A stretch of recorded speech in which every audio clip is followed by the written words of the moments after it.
Hello प्यारे बच्चों, कैसे हो आप सभी। उम्मीद करती हूँ आप सभी अच्छे होंगे और स्वस्थ होंगे। तो बच्चों, आज मैं आपके साथ क्लास 5th की जो हमारी हिंदी की बुक है वाटिका, उसका पाठ 3 है मेरी शिक्षा। आइए इस पाठ को हम पढ़ेंगे और इसके कठिन शब्दों को हम समझेंगे, उनका अर्थ जानेंगे। पाठ का नाम है मेरी शिक्षा। 5वें या 6ठे बरस में मेरा अक्षरारंभ कराया गया था। ये कथा जो कही गई है वो डॉक्टर राजेंद्र प्रसाद जी ने कही गई है। ये उनकी आत्मकथा है। तो वो क्या कह रहे हैं कि जब मैं 5 या 6 साल का था, 5वें या 6ठवें बरस का मतलब होता है 5 या 6 साल का, तो मेरा अक्षरारंभ कराया गया था, यानी कि मेरा एडमिशन कराया गया था। मुझे इस स्कूल में मेरा दाखिला कराया गया था। उस समय की प्रचलित प्रथा के अनुसार अक्षरारंभ मौलवी साहब ने बिस्मिल्लाह के साथ कराया था। यानी कि पहले ज़माने में जब हम बच्चों को स्कूल में पढ़ने बिठाते थे तो एक रस्म होती है बिस्मिल्लाह। तो मौलवी साहब पढ़ाते थे, तो उन्होंने बिस्मिल्लाह के साथ ये रस्म उनसे करवाई थी। जिस दिन अक्षरारंभ हुआ, मौलवी साहब आए, मिठाई बांटी गई, और जिस दिन उनका एडमिशन हुआ था, दाखिला हुआ था, तो मौलवी साहब ने मिठाई बांटी। हम 3 विद्यार्थी उनके सुपुर्द किए गए। यानी कि कुल कितने बच्चे थे उनके निकट में? मौलवी साहब एक थे और उनके पास केवल 3 बच्चों को पढ़ाने के लिए भेजा गया था। एक मैं, यानी एक तो स्वयं डॉक्टर राजेंद्र प्रसाद थे, और दूसरे 2 उनके अपने ही कुटुंब के चचेरे भाई थे। यानी कि चाचा ताऊ के परिवार के ही तीनों बच्चे थे, जिसमें से यमुना प्रसाद जी सबसे बड़े थे। यानी कि राजेंद्र प्रसाद जी के बड़े भाई थे यमुना प्रसाद जी। वे हमारे लीडर थे। अब बड़े हैं तो लीडर भी होंगे, यानी कि दोनों छोटे हैं तो बात भी माननी पड़ेगी। वे तमाम खेल और लड़कपन की शैतानी में आगे रहा करते थे। बड़े जरूर थे, लेकिन सबसे ज़्यादा खेल और शैतानी यमुना प्रसाद जी ही करते थे। उनमें उनके एक चचा और मेरे भी चचा थे।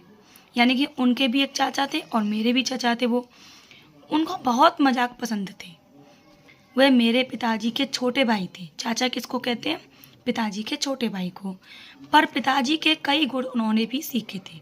राजेंद्र प्रसाद जी कह रहे हैं कि वो मेरे पिताजी के भाई तो थे, उनको मजाक बहुत पसंद था, लेकिन उनमें मेरे पिताजी के भी कुछ गुण थे जो उन्होंने मेरे पिताजी से सीखे थे। कौन कौन से गुण थे? कि वे घोड़े की सवारी करते थे, उन्हें बंदूक और गुलेल चलाना भी आता था, वो फारसी भी पढ़े थे, और शतरंज भी बहुत खेलते थे। मौलवी साहब जो हम लोगों को पढ़ाने आए, वो एक विचित्र आदमी थे।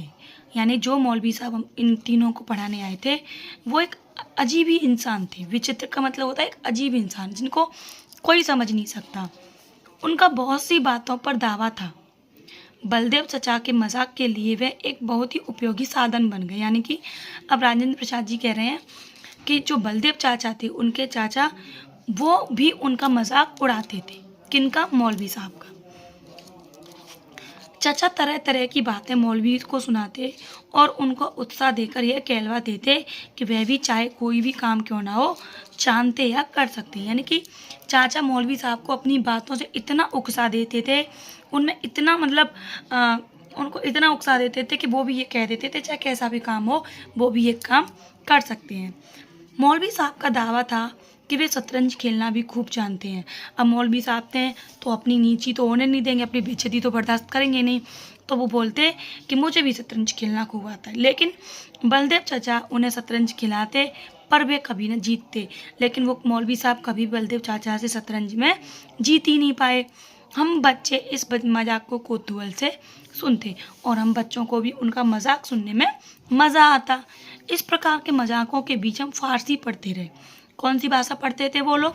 फारसी पढ़ते थे। कुछ महीने बाद मौलवी साहब चले गए, लेकिन कुछ महीने बाद ही वो मौलवी साहब चले गए। दूसरे मौलवी साहब बुलाए गए। अब बच्चों को पढ़वाना है तो किसी की तो ज़रूरत पड़ेगी, तो दूसरे मौलवी साहब को बुलाया गया। वे बहुत गंभीर थे और अच्छा पढ़ाते भी थे। गंभीर तो थे पर अच्छा पढ़ाते थे। गंभीर का मतलब कड़क स्वभाव के। हफ्ते में 5.5 दिन फारसी पढ़ाते थे। यानी कि पूरे 5 दिन और एक दिन का आधा दिन वो फारसी पढ़ाते थे। बृहस्पतिवार के दोपहर के बाद और शुक्रवार के दोपहर तक फारसी से छुट्टी रहती थी, यानी एक दिन की छुट्टी फारसी से रहती थी। तब वो केवल गिनती सिखाते थे। खेलने कूदने के लिए भी समय दिया जाता था। हम लोग खूब सवेरे उठकर मौलवी साहब के पास जाते थे, यानी सुबह ही सुबह हम लोग मौलवी साहब के पास चले जाते। वो एक कोठरी में रहा करते थे, यानी एक छोटे से कमरे में रहा करते थे। सामने आंगन में तख्त पोष पर बैठकर हम पढ़ा करते थे। और बच्चे पढ़ते कहाँ थे, एक तख्त पड़ा हुआ था, उस पर बैठकर वो लोग पढ़ा करते थे। सवेरे आकर सबसे पहले पढ़ा हुआ पाठ दोहराया जाता, यानी कि मौलवी साहब ने जो एक दिन पहले पढ़ाया उस पाठ को सबसे पहले आके दोहराया जाता था। जो जितना जल्दी याद कर लेता उसको उतना ही जल्दी नया सबक पढ़ा दिया जाता, यानी कि कल का पढ़ाया हुआ जो हम बच्चा अगले दिन सुना देता था तो उसको एक अगली नई सीख सिखा दी जाती थी, और जो नहीं सुना पाता था उनको उसी चीज़ को सिखाया जाता था।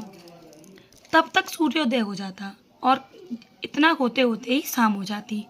हम अपना मुंह हाथ धो लेते और माँ के पास कुछ खाने के लिए पहुंच जाते। प्राय आधा घंटे की छुट्टी मिलती, यानी दिन में हमें कितने घंटे की छुट्टी मिलती, केवल आधे घंटे की। नाश्ता करके लौटने पर सबक याद करना पड़ता, और जब हम नाश्ता करके लौटते सूर्योदय होने के बाद तो हमें तुरंत ही अपना वो पाठ याद करना पड़ता।